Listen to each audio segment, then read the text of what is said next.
नहमदुहु व नसल्ली अला रसूलिहिल करीम। औज़ु बिल्लाहि मिनश शैतानिर रजीम। बिस्मिल्लाहिर रहमानिर रहीम।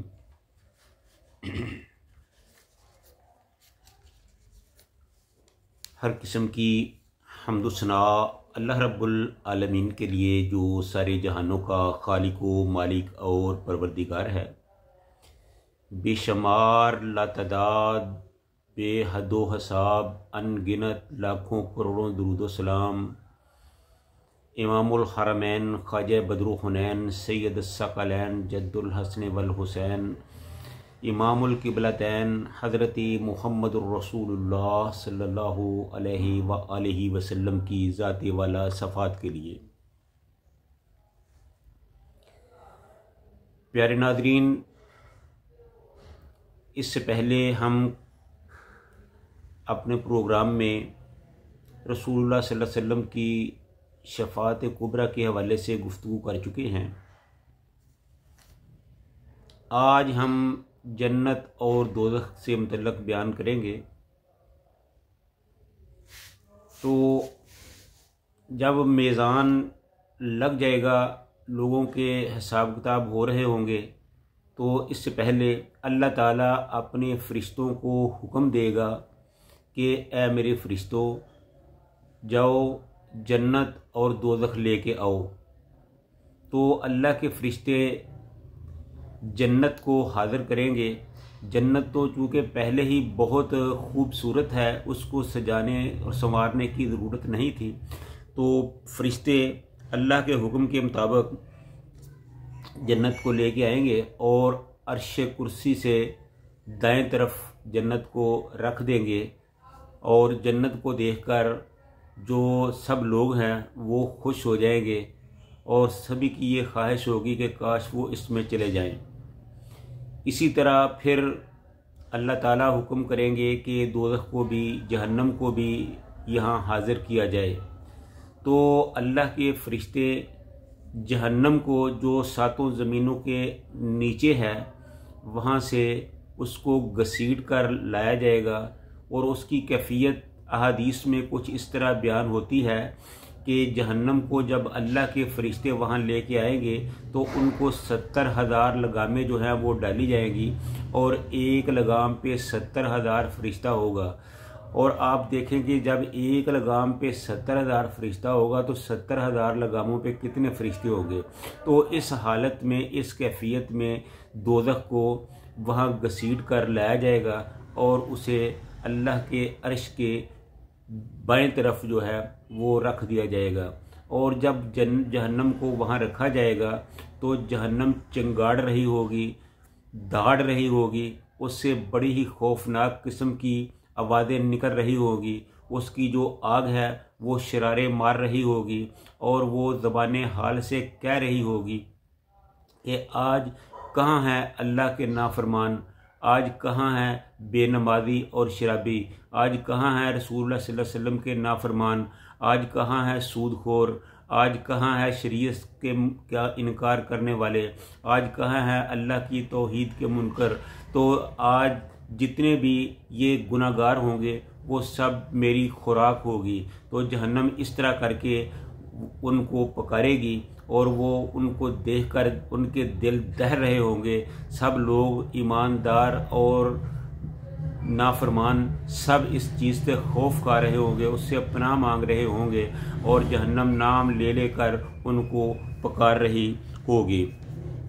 तो इस तरह जहन्नम को वहाँ रख दिया जाएगा और वो जो जहन्नम है वो बड़े ही गज़बनाक तरीके से वहाँ उसको बुलाया जा रहा, लोगों को पुकार रही होगी। कहते हैं कि आतश जोश करे सी कहरों ते गज़बों लाटा मारे, आतश जोश करे सी कहरों ते गज़बों लाटा मारे, काफर मुशरक बदकारानू ओ लैला नाम पकारे,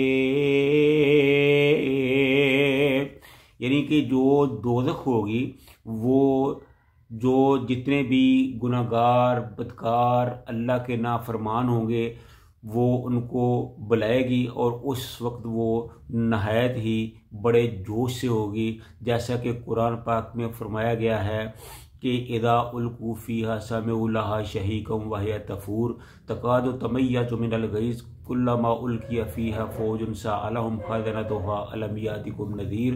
वो जहन्नम की दाढ़ उस वक़्त इस कदर होगी कि लोगों के दिल दहल जाएंगे और वो बड़े ही बुरे तरीके से चंगाड़ रही होगी और उसकी आवाज़ों से लोगों के दिल दहल जाएंगे। लेकिन इसके बाद कुछ लोग ऐसे भी होंगे जो जिनका नाम लेना जहन्नम के बस में नहीं होगा, वो उनका नाम नहीं ले सकेगी, यानी वो जन्नती लोग होंगे। और उनमें जो बताया गया है वो 9 किस्म के लोग होंगे जिनका जो वो जहन्नम है वो नाम ना ले सकेगी। एक तो वो है जो गर्मी और सर्दी के मौसम में हमेशा बाजमात नमाज पढ़ते हैं, वो उस वक़्त जहन्नम से महफूज रहेंगे। और फिर दूसरे वो हैं जो अपनी ज़कात का हमेशा ख्याल रखते हैं और ज़कात की एक एक पाई जो है वो अल्लाह के यहाँ अल्लाह के रास्ते में ख़र्च करते हैं, अदा करते हैं, वो भी उस दिन जहन्नम से महफूज रहेंगे।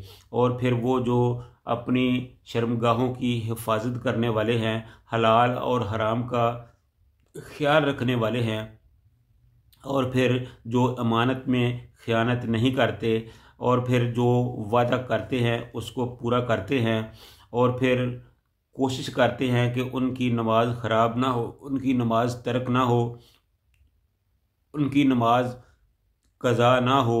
तो इनको जो जहन्नम है वो उनका नाम नहीं ले सकेगी। ये सब जो है ये जन्नती लोग होंगे। तो इसलिए हमें कोशिश करनी चाहिए कि हम नमाज़ों का ख्याल रखें, ज़कात अदा करें, रोज़ा और हज का ख्याल करें, नेक कामों पर ख़ुसूसी तौर पर तवज्जो दें ताकि क़यामत के दिन जहन्नम से बचा जा सके और जन्नत का हकदार बना जा सके। अल्लाह के तमाम वादे सच्चे हैं और अल्लाह अपने वादों के कभी ख़िलाफ़ नहीं करता। और जो भी दुनिया में अल्लाह के अहकाम को मानेगा, रसूलुल्लाह सल्लल्लाहु अलैहि वसल्लम की लाई हुई शरीयत के मुताबिक अपनी ज़िंदगी को गुजारेगा, अल्लाह और उसके रसूल की अताअत करेगा, वो यकीनन क़यामत के दिन जन्नत में जाएंगे। अल्लाह ताला उनको जहन्नम से आज़ाद करेगा। और कुरान पाक का भी इरशाद यही है कि कामयाब तो सिर्फ़ वो है जो जहन्नम से बचा लिया गया, यानी जिसको जन्नत अता कर दी गई, जन्नत अलाट कर दी गई, वही कामयाब हैं। और जिनको जहन्नम में डाल दिया गया वो उनके पास 1000 डिग्री भी हो तो वो नाकाम ही है। असल डिग्री ये है कि अल्लाह ताला उनको जन्नतुल फ़िरदौस में जगह दे, जन्नतुल फ़िरदौस उनके मुक़द्दर में कर दे। यही सबसे बड़ी जो है ये कामयाबी है। तो इस तरह जो दोज़ख होगा उसका कुछ उसकी कैफियत कुछ इस तरह होगी कि उसके अंदर बहुत ज़्यादा गर्मी होगी, बहुत ज़्यादा दहशत होगी। और अभी आदमी 70 साल दूर होगा तो उसको उसकी गर्मी और तपश जो है और उसकी जो बदबू है वो महसूस होगी। तो अल्लाह ताला इससे महफूज रखे। और जो एक आदमी है, अल्लाह ताला आज़माइश करेगा, एक आदमी को जन्नत का दौरा कराया जाएगा और एक आदमी को दोज़ख का दौरा कराया जाएगा। और उनकी कैफियत ये होगी कि वो आदमी जो सारी उम्र दुनिया में जिसने गम परेशानी में गुजारी होगी, जिसमें तकलीफ़ और मुसीबत में गुजारी होगी, जब वो एक पल के लिए जन्नत को देख लेगा तो अल्लाह ताला पूछेगा कि हाँ भी बता तेरी उम्र दुनिया में कैसे गुजरी है।